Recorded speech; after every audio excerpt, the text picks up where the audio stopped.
Bismillahirrahmanirrahim. Assalamu alaikum, my dear students. This is me, Bilal Ahmad, and you were watching my YouTube channel All Pak Forces. Students, आज की video में इंशाल्लाह हम English MCQs के part number 5 को discuss करेंगे। तो आप लोगों ने वीडियो के साथ एंड तक जुड़े रहना है और वीडियो को कहीं से भी स्किप नहीं करना। So without wasting any time, let's start the video.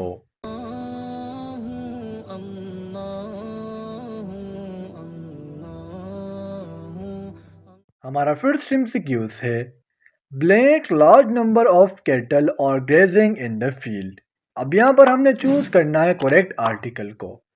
Article में आपको प्रीवियस वीडियो में काफ़ी डिटेल के साथ करा चुका हूँ कि आर्टिकल हमारे पास टोटल 3 है, ए, एन एंड द, जिसको हमने 2 ग्रुप्स में डिवाइड किया हुआ है, definite articles and indefinite articles. Students, यहाँ पर हमारा जो वर्ब यूज हुआ है वो है आर, जो हमारे पास एक प्लूरल वर्ब है।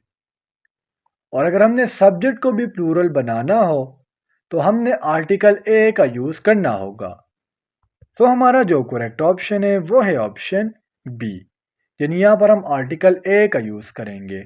और रीजन मैंने आप लोगों को बता दिया कि यहाँ पर हमारे पास जो वर्ब है वो है आर और ये हमारे पास एक प्लूरल वर्ब है, तो बिकॉज ऑफ दैट हम आर्टिकल ए का यूज करेंगे।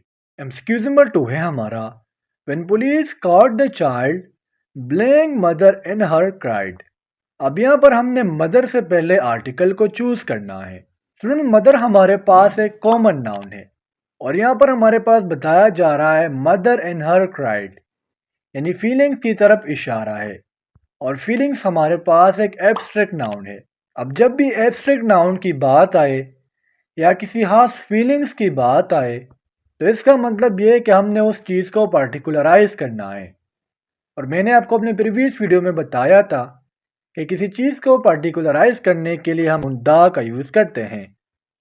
सो the correct option is option C. Second reason, यहाँ पर बात हो रही है मदर इन हर क्राइड, यानी फीलिंग की बात हुई ना, एब्स्ट्रैक्ट नाउन था। तो ए और एन हम वहाँ पर यूज़ करते हैं जहाँ हमारे पास जो नाउन हो वो सिंगुलर हो और काउंटेबल हो। अब आप मुझे ये बताओ कि फीलिंग को हम लोग गिन सकते हैं या वो हमारे पास सिंगुलर है। तो बिकॉज ऑफ दैट हमने आर्टिकल द का यूज़ किया। एमसीक्यूज नंबर 3 है हमारा, blank magistrate and blank collector were coming. यहाँ पर हमारा सुन जो वर्ब यूज़ हुआ है वो है वर्ब, जो हमारे पास एक प्लूरल वर्ब है। तो अब गिवन ऑप्शन में होगा क्या, या तो हमारे पास बोथ ऑप्शंस में ए और ए आएगा और या हमारे पास बोथ ऑप्शन में सी आएगा। यानी आप the magistrate and the collector were coming भी यूज कर सकते हो और या आप a magistrate and a collector were coming भी यूज कर सकते हो, depend on you. Excuse number 4 है हमारा, number of boys is increasing. अब यहाँ पर अगर आप लोगों से मैं पूछूं कि हमारा वर्ब क्या है तो आप कहेंगे कि सर इज हमारा वर्ब है। और यहाँ पर हमारे पास जो वर्ब यूज किया गया है वो एक सिंगुलर वर्ब है। यहाँ पर हमने करना क्या है, सब्जेक्ट को भी एज ए सिंगुलर यूज करना होगा। तो मैंने आपको एमसीक्यूज नंबर 2 में बताया था, अगर आपने सब्जेक्ट को प्लूरल बनाना हो तो आपने आर्टिकल ए का यूज करना है और अगर आपने सब्जेक्ट को सिंगुलर बनाना है तो आपने आर्टिकल द का यूज करना है। तो हमारा करेक्ट ऑप्शन हो जाएगा option C, the number of boys is increasing. MCQs number 5 है हमारा, blank gold of America is valuable. Gold तो हमारे पास किसी भी कंट्री का हो सकता है। गोल्ड हमारा एक मटेरियल नाउन है जो सिंगुलर भी है और काउंटेबल भी है। लेकिन यहाँ पर ना तो हम आर्टिकल एन का यूज़ करेंगे और ना आर्टिकल ए का यूज़ करेंगे। यहाँ पर एक स्पेसिफिक कंट्री की गोल्ड की बात की जा रही है जो हमारे पास है अमेरिका। तो एक पार्टिकुलर नाउन है और पार्टिकुलर नाउन के साथ हम आर्टिकल द का यूज करते हैं। Synonym of arrogant is, first of all तो स्टूडेंट सिनोनिम होता क्या है। सिनोनिम को स्टूडेंट्स हम उर्दू में मुतरादिफ अल्फाज कहते हैं, यानी ऐसे वर्ड्स जो बोलने में तो डिफरेंट हो लेकिन उनकी मीनिंग हमारे पास सेम हो। अब एरोगेंट की हमारे पास जो उर्दू में मीनिंग है वो है मगरूर, और इधर इसका हमारे पास जो करेक्ट सिनोनिम है वो है option A, mean कॉन्सीटेड।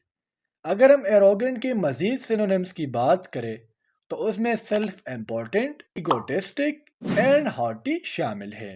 Question number 7 है हमारा, synonym of alert is. Alert की उर्दू में जो मीनिंग है वो है होशियार करना, या आप होशियार रहना भी लिख सकते हो। और इधर इसका हमारे पास जो करेक्ट सिनोनिम है वो है ऑप्शन डी, मीन वॉचफुल। अगर हम अलर्ट की मजीद सिनोनिम्स की बात करें तो उसमें aware, attentive and wide awake शामिल है। क्वेश्चन नंबर 8 है हमारा, synonym of embezzle is. Embezzle mean किसी चीज में हयानत करना, और इधर इसका हमारे पास जो करेक्ट सिनोनिम है वो है option D, mean misappropriate. मजीद अगर हम एम्बेजल की सिनोनिम्स की बात करें तो उसमें स्टील एंड थीफ शामिल हैं। एक्सक्यूज नंबर 9 है हमारा, synonym of brief is. Brief की उर्दू में जो मीनिंग है वो है मुख्तसर, यानी स्मॉल या छोटा। और गिवन हमारे पास जो 4 ऑप्शन है तमाम के तमाम ब्रीफ के लिए करेक्ट है। स्मॉल यानी छोटा, हम कहते हैं ना give a brief answer of the following. Brief mean small, छोटा। इस तरह शॉर्ट, लिटिल और लिमिटेड, ये 4 ऑप्शन जो है वो ब्रीफ के लिए सही है। मजीद अगर मैं आपको इसके सिनोनिम्स बताऊं तो उसमें क्विक और हरीड भी शामिल हैं। एक्सक्यूज नंबर 10 है हमारा, सिनोनिम ऑफ विचुपरेट इज। विचुपरेट मीन साजिश करना, और इधर इसका हमारे पास जो करेक्ट सिनोनिम है वो है ऑप्शन ए, मेन अब्यूज। मजीद अगर हम विचुपरेट की सिनोनिम्स की बात करें तो उसमें royal against end of bright शामिल है। एक्सक्यूज नंबर 11 है हमारा, एंटोनिम ऑफ आर्टिफिशियल इज। अब एंटोनिम होते क्या है? एंटोनिम हम कहते हैं मुतज़ाद अल्फाज को। अगर मैं कहूँ सुबह तो आप कहेंगे शाम, अंधेरा, उजाला, दिन, रात। ये तमाम के तमाम हमारे पास एंटोनिम कहलाते हैं।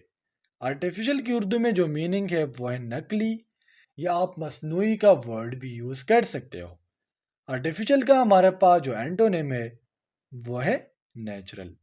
मजीद अगर हम इसकी एंटोनिम्स की बात करें तो उसमें जेन्युइन, सिंसियर शामिल है। एक्सक्यूज नंबर 12 है हमारा, antonym of enormous is. Enormous mean किसी चीज का बहुत ज्यादा होना, और इधर इसका हमारे पास जो करेक्ट एंटोनिम है वो है option C, mean tiny. Tiny mean किसी चीज का कम होना। मजीद जो एंटोनिम्स है उसमें फर्स्ट है माइन्यूट, सेकंड है less and the third one is diminutive. MCQs number 13 है हमारा, antonym of recondite is. Recondite mean किसी चीज का पोशीदा होना, और इधर इसका हमारे पास जो करेक्ट एंटोनिम है वो है ऑप्शन बी, मीन मैनिफेस्ट। मजीद अगर हम इसकी एंटोनिम्स की बात करें तो उसमें सिंपल एंड इजी शामिल है। एक्सक्यूज नंबर 14 है हमारा, एंटोनिम ऑफ गम्पशन इज। गम्पशन मीन बहादुरी, और इधर इसका हमारे पास जो करेक्ट एंटोनिम है वो है ऑप्शन ए, मीन एपैथी।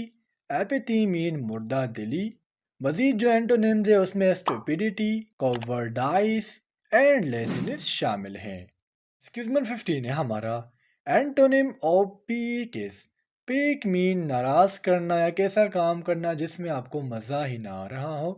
तो इधर इसका हमारे पास जो करेक्ट एंटोनिम है वो है ऑप्शन सी, मीन जॉय।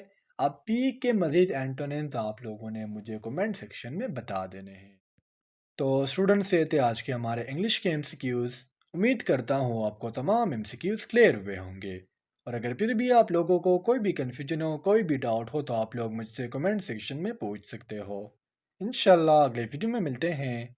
तब तक के लिए मुझे इजाज़त दीजिए। मुझे अपने दुआओं में याद रखिए। अल्लाह हाफिज़।